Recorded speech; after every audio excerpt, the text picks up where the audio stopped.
This brief video will provide you with 10 tips for putting together your virtual presentation. So let's begin with your title slide. There are a couple of different approaches you can take. One is to combine the title of your presentation, in this case, more funding for extracurricular activities, along with your name, the date and location of your presentation, and your photograph of yourself. Another way to approach the title slide might be to have a title slide with the title of your presentation, again, more funding for extracurricular activities, then followed by your name, date, and place of presentation, and a relevant image or decorative image, followed then perhaps by a bio slide with your name, a photograph of yourself, major, and other information. So, to sum up this section, remember that your first slide is important. What information really needs to be on that title slide? And the image that you use on the first slide is also important. Give it some thought. If you don't want to use a photograph of yourself, that's perfectly okay. But use a relevant image or a decorative one that fits in with the style of slides that you have chosen. Now, if you are going to include a photograph of yourself, choose wisely. What image do you want to project of yourself? Do you want to appear? Can you appear credible? So think about that ethos. Now, keep in mind that your name may be identified as being misspelled. A lot of proper names are. So be sure when you go through your slideshow and run your spell check to ignore proper names so that the red underlining does not appear in your presentation. Moving on to images and text, you want to let the images convey the information, and then you provide the details as you speak. So for example, if this were a slide, there's an image there of a child being crushed by the weight of musical instruments and football, sporting equipment, and the big hands of the two adults just piling it on. So this image was used in a New York Times article about forcing kids to commit to too many extracurricular activities. Now note that this image does have a Creative Commons license that allows the person to use it. So this is a wonderful image, and I might just have it on a slide and have absolutely no writing. I would just talk about extracurricular activities.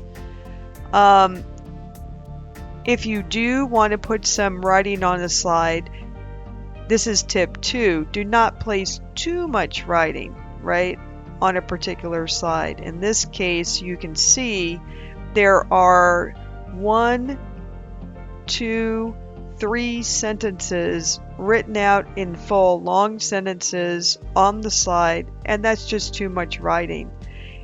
Putting writing on the slide can be helpful, so tip 3 is don't write in complete sentences, include only keywords, and yeah, go ahead and use bullet points. Some people are back and forth about that, but anyway, in any case, you have your image on one part of the slide and then your bullet points with some keywords, and that can work really, really well.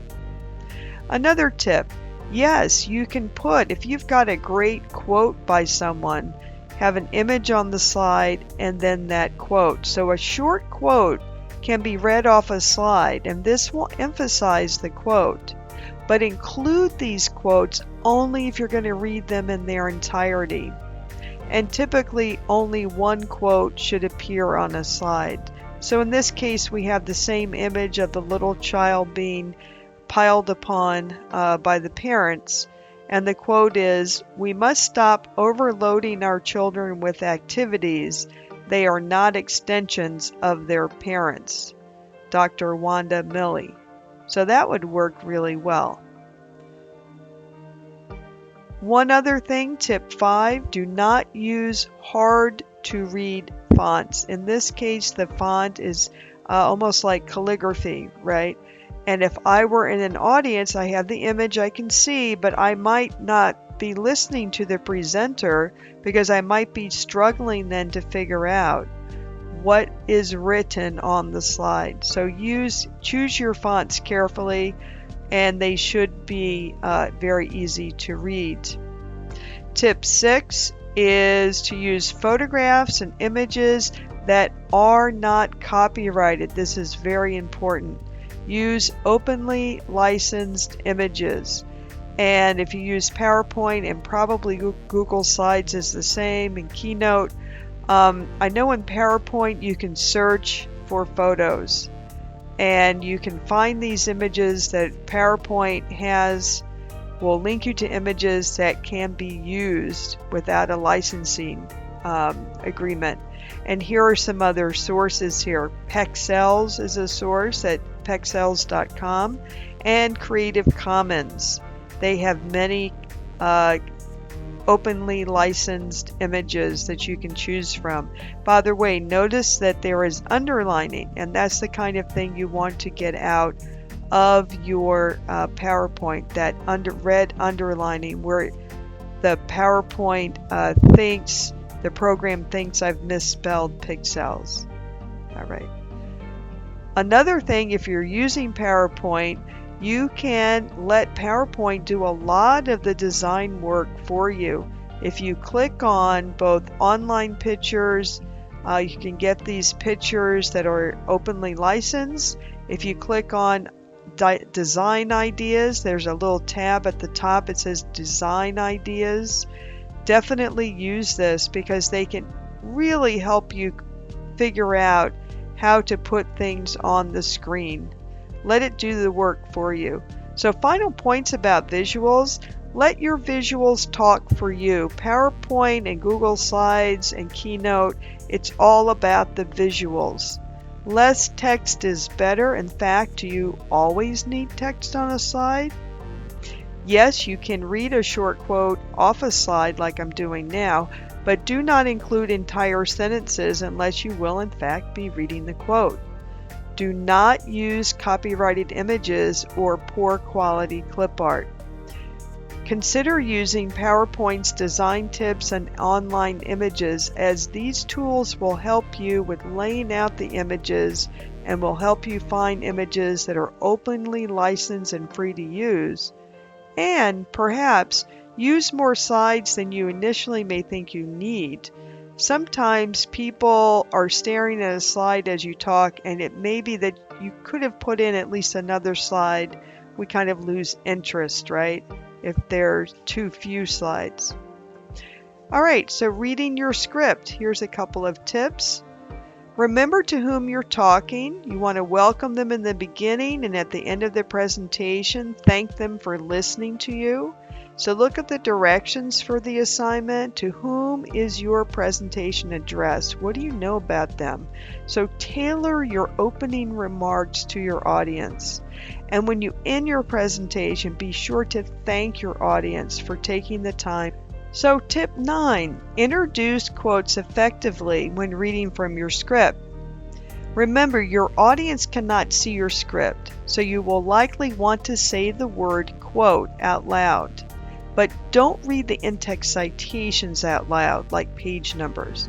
So here's an example.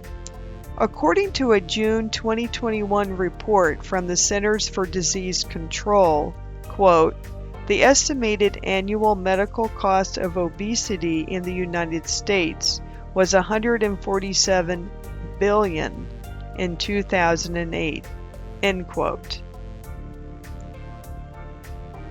Tip 10, final tip, very, very important. Be sure to use closed captioning. This is part of the assignment to make your presentation accessible to people who are hard of hearing.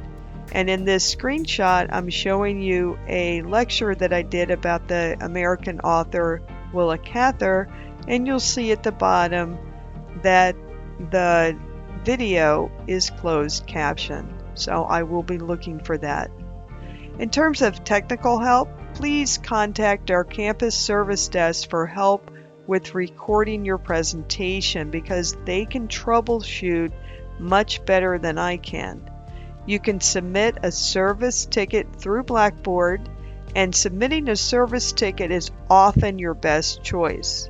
Now, the service desk is located in the Humanities Building, room 103.